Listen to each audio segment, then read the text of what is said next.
नमस्कार दोस्तों पिछले 3-4 दिनों से लगातार खबरें आ रही थीं कि अमेरिका वापस से अफगानिस्तान के अंदर एंटर कर सकता है। जो बगराम एयर बेस है, जो कि एक सबसे बड़ा एयर बेस हुआ करता था जब अमेरिका का प्रेजेंस था, तो क्या अब वापस से अमेरिका आने वाला है? क्या ट्रंप जो है ऑर्डर पास करेंगे? मैं आपको बता दूं कि ट्रंप ने डायरेक्ट धमकी अब दे दी। आप देख सकते हो ये खबर।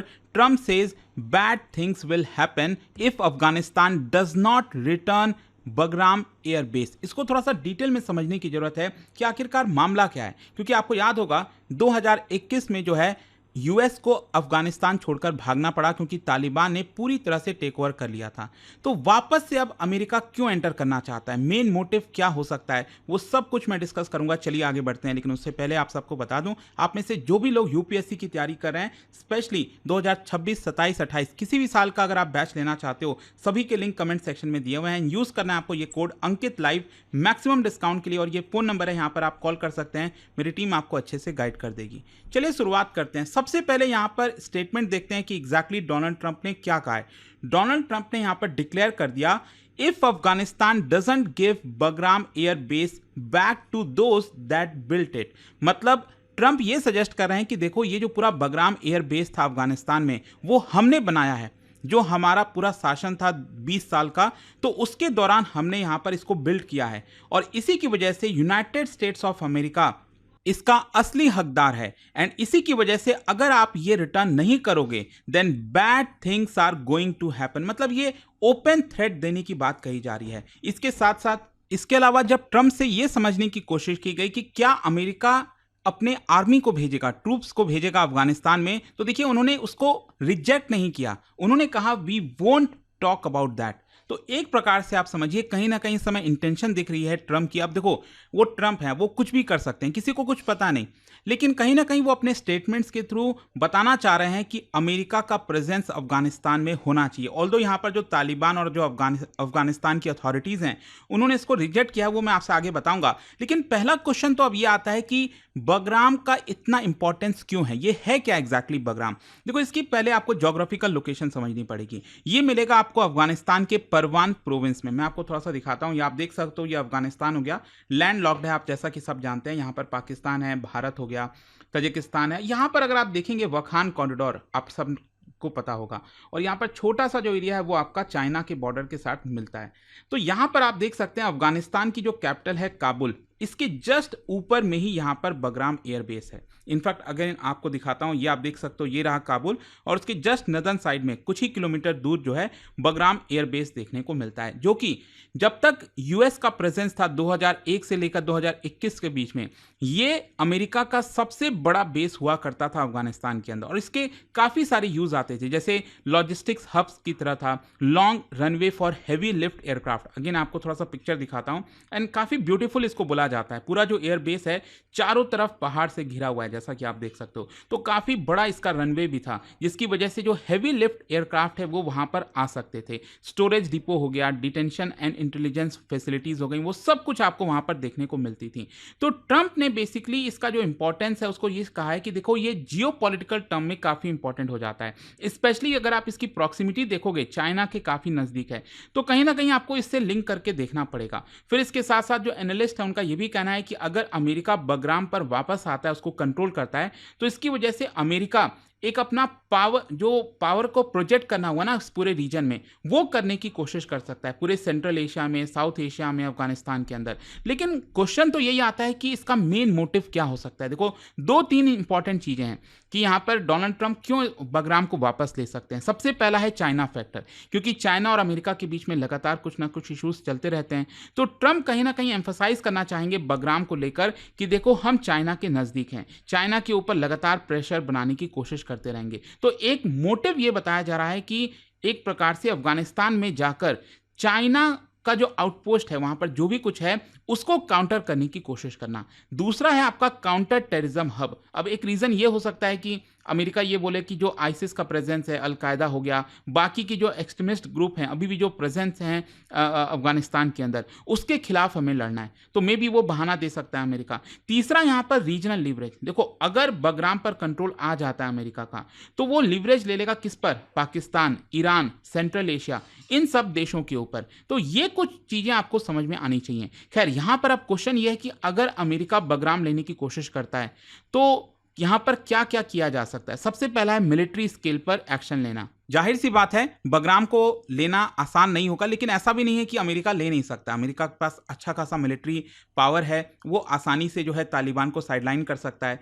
तो एक प्रकार से लार्ज स्केल जो कॉम्बैट ऑपरेशन है वो यहां पर किया जा सकता है। और मतलब यहां पर सिंबॉलिक मूव अमेरिका चलेगा कि नहीं चलेगा वो तो समय बताएगा, लेकिन जिस तरह से स्टेटमेंट दिया है ट्रंप ने, ऐसा लगता है कि वो एक लार्ज स्केल कॉम्बैट ऑपरेशन कर सकते हैं। दूसरा है आपका फोर्स रिक्रूटमेंट, मतलब हो सकता है thousands of troops, air defence, logistic जो पाइपलाइंस हैं वो आपका जरूरत पड़ेगा वहां पर ले जाने के लिए, ताकि उसका फोर्टिफिकेशन किया जाए। क्योंकि सिर्फ बगराम एयरबेस पर आना ही काफी नहीं है, वहां पर वापस से अपना सिक्योरिटी स्टैब्लिश करना, क्योंकि वहां पर जितने भी एक्सट्रीमिस्ट ग्रुप्स हैं उनकी नजरें होंगी, चाहे वो आईसिस हो गया, तालिबान हो गए, तो वो लोग आपके ऊपर अटैक करने की कोशिश करेंगे। तो उस पर्सपेक्टिव से यहां पर एक प्रॉपर लॉजिस्टिक बिछाना पड़ेगा अमेरिका को। और ऑब्वियस ही बात है लॉन्ग टर्म में अगर उनको सस्टेन करना है तो वहां पर बहुत सारे जो फैसिलिटीज हैं वो भी ओपन करने पड़ेंगे। जो इंफ्रास्ट्रक्चर बिल्डिंग हो गया, म्यूनिशन सेंटर्स हो गया, मेडिकल केयर हो गया, काफी कुछ यहां पर मेहनत करनी पड़ेगी अगर अमेरिका वापस आना चाहता है। लेकिन जाहिर सी बात है इसमें कई सारे कंस्ट्रेंट होंगे। एक तो सॉवरेनिटी का भी कंसर्न होगा ना, क्योंकि अमेरिका वहां से जा चुका है। अभी क्या है, ये पूरी तरह से तालिबान और अफगानिस्तान के कंट्रोल में है जो बगराम एयरबेस है। तो कहीं ना कहीं इंटरनेशनल लॉ का वॉयलेशन आप कह सकते हो। लेकिन अमेरिका को कौन ही बोल सकता है, मतलब इंटरनेशनल लॉ कब वॉयलेशन होता है कब नहीं होता है वो तो अमेरिका खुद ही डिसाइड करता है।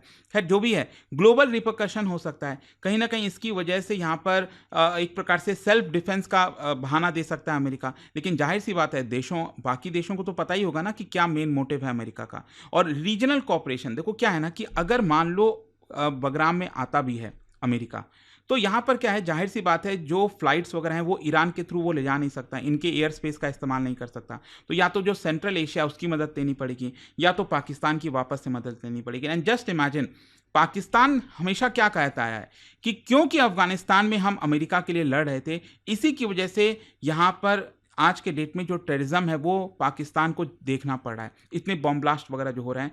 तो पाकिस्तान भी काफ़ी ज़्यादा नर्वस होगा इस चीज़ को लेकर कि यहाँ पर क्या अमेरिका आएगा, क्या पाकिस्तान को वापस से ज़बरदस्ती इसके अंदर धकेला जाएगा। तो बहुत सारी चीज़ें यहाँ पर हो सकती हैं। तो बैड थिंग्स क्या हो सकते हैं, देखो ट्रंप का जो वार्निंग है वो बहुत ही एम्बिगुअस है, पर कुछ पता नहीं है वो क्या करेंगे। लेकिन कौन कौन से पॉसिबल एक्शंस हो सकते हैं, एक तो हो सकता है डिप्लोमेटिक प्रेशर डालने की कोशिश करूं। ये कई बार होता है, डोनाल्ड ट्रंप धमकी देते हैं, प्रेशर डालने की कोशिश करते हैं। आपने देखा होगा भारत पर काफ़ी प्रेशर डाला गया कि हम अपना टैरिफ हटा दें, एग्रीकल्चर और डेयरी सेक्टर ओपन कर दें। भारत तो नहीं झुका, लेकिन पाकिस्तान झुक गया, बहुत सारे देश झुक गए। तो वो एक उनका टैक्टिक्स है कि कुछ ना कुछ प्रेशर डाला जाए, तालिबान को आइसोलेट किया जाए, उनका रिकॉग्निशन ब्लॉक कर दिया जाए, एड को कट कर दिया जाए, या फिर हो सकता है सैंक्शंस लगा दिया जाए। जो तालिबान लिंक्ड इंडिविजुअल्स हैं, फाइनेंशियल नेटवर्क है, उस पर सैंक्शंस लगाया जाए। कोवर्ट ऑपरेशन भी किया जा सकता है, मे बी रेड्स किया जाए, इंटेलिजेंस मिशन को भेजा जाए, साइबर अटैक करा सकता है ट्रंप, मतलब कि जो तालिबान का कम्युनिकेशन और इंफ्रास्ट्रक्चर है वहाँ पर साइबर अटैक हो जाए, एयर स्ट्राइक हो जाए कुछ जगहों पर बगराम के आसपास। या फिर जो सबसे लीस्ट पॉसिबिलिटी है, अगर हुआ तो काफ़ी कुछ बदल सकता है, वो है फुल स्केल सीजर एंड मतलब अटैक, कि वहां पर पूरा का पूरा अपना कब्जा कर लो बगराम एयरबेस में। जहां तक तालिबान का सवाल है तो देखो तालिबान ऑफिशियल्स ने इसको डिसमिस कर दिया है, कहा है कि ट्रंप का जो सपना है अफगानिस्तान की एयरबेस को वापस लेने का वो कभी पूरा नहीं हो सकता, वो हम होने नहीं देंगे। तो तालिबान की तरफ से भी यहाँ पर दिखाया जा रहा है जेस्चर कि देखो हम डट कर खड़े हुए हैं, ट्रंप जो है या फिर अमेरिका वापस से इस धरती पर नहीं आ सकता। लेकिन जहां तक इसके रीजनल इंप्लीकेशंस का सवाल है, तो देखो अगर हम चाइना के पर्सपेक्टिव से बात करें तो कहीं ना कहीं चाइना इसको एक स्ट्रैटेजिक एनसर्कलमेंट की तरह देखेगा कि यूएस जानबूझकर चाइना बॉर्डर के पास आना चाह रहा है, हमें घेरने की कोशिश कर रहा है। पाकिस्तान, जैसा मैंने आपको बताया, पाकिस्तान भी इसको वापस से अपना जो पूरा गेम है उसको रीस्टैब्लिश करेगा। कहीं ना कहीं कॉम्प्लिकेशंस बढ़ जाएंगे। पाकिस्तान को डर होगा कि अगर अमेरिका वापस अफगानिस्तान आता है तो उसका क्या रोल होने वाला है। रशिया और ईरान का जहां तक सवाल है तो दोनों अपोज करते हैं कि यूएस का बेस नहीं होना चाहिए, तो वो भी देखना होगा क्या है। और रीजनल स्टेबिलिटी के लिए एक बड़ा खतरा कह लीजिए, या फिर रीजनल, देखो अमेरिका तो कहेगा कि हम रीजनल स्टेबिलिटी के लिए आ रहे हैं, लेकिन अल्टीमेटली जहां जहां पर अमेरिका गया है वहां पर हालात बिगड़े ही हैं और लंबे समय तक अमेरिका रहा है। तो ये चीज़ कहीं ना कहीं आपको समझना है। तो जैसा मैंने आपको बताया कि 2-3 पॉसिबिलिटीज़ हैं यहाँ पर। सबसे लाइकली यही है कि हो सकता है ट्रंप शायद डिप्लोमेटिक और इकोनॉमिक प्रेशर डालने की कोशिश कर रहा हूँ, या फिर ज़्यादा से ज़्यादा ट्रंप हो सकता है कि कुछ ड्रोन और एयर स्ट्राइक्स कर दें, और सबसे कम लाइकली है वो यही है, फुल स्केल इन्वेजन। लेकिन आप समझिएगा, अगर फुल स्केल इन्वेजन होता है बगराम में, अफगानिस्तान के अंदर, तो इसका बहुत बड़ा कॉस्ट चुकाना पड़ेगा। कॉस्ट ये, एक तो ह्यूमन सिविलियन कैजुअलिटीज़ होती हैं, बहुत से जो मासूम लोग हैं वहाँ पर मारे जाते हैं। इसके अलावा फाइनेंशियल बर्डन भी होगा, बिलियंस। मतलब आप सोचिए, ट्रंप जब चुनाव जीते थे और चुनाव के दौरान उन्होंने क्या कहा कि मैं अमेरिका को वॉर में नहीं धकेलना चाहता। तो कहीं ना कहीं अगर वो अफगानिस्तान में जाते हैं तो इससे एक बड़ी डिबेट भी छिड़ सकती है ना, पॉलिटिकल डिबेट अमेरिका के अंदर। एक तरफ आप कह रहे थे कि वॉर में नहीं जाना चाहते, अभी आपको अफगानिस्तान में जाने की क्या जरूरत पड़ गई।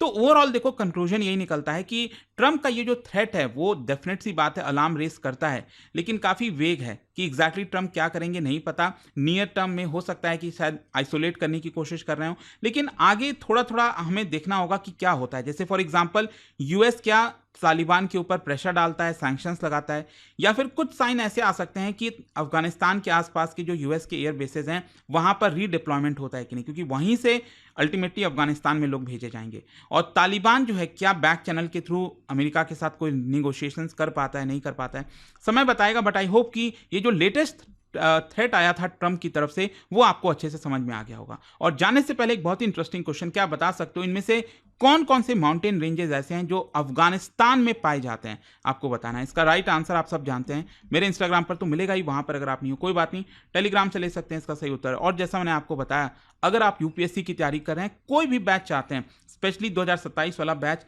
हमारा कल ही स्टार्ट हुआ है, उसको आप ले सकते हैं by using this code Ankit live. Maximum discount के लिए लिंक कमेंट सेक्शन में दिया हुआ है। फोन नंबर भी है यहाँ पर, मेरी टीम यहाँ पर मौजूद है, आप कॉल करिए, वो अच्छे से आपको हेल्प करेगी। स्टडी IQ IAS, आपका सिलेक्शन हमारा मिशन।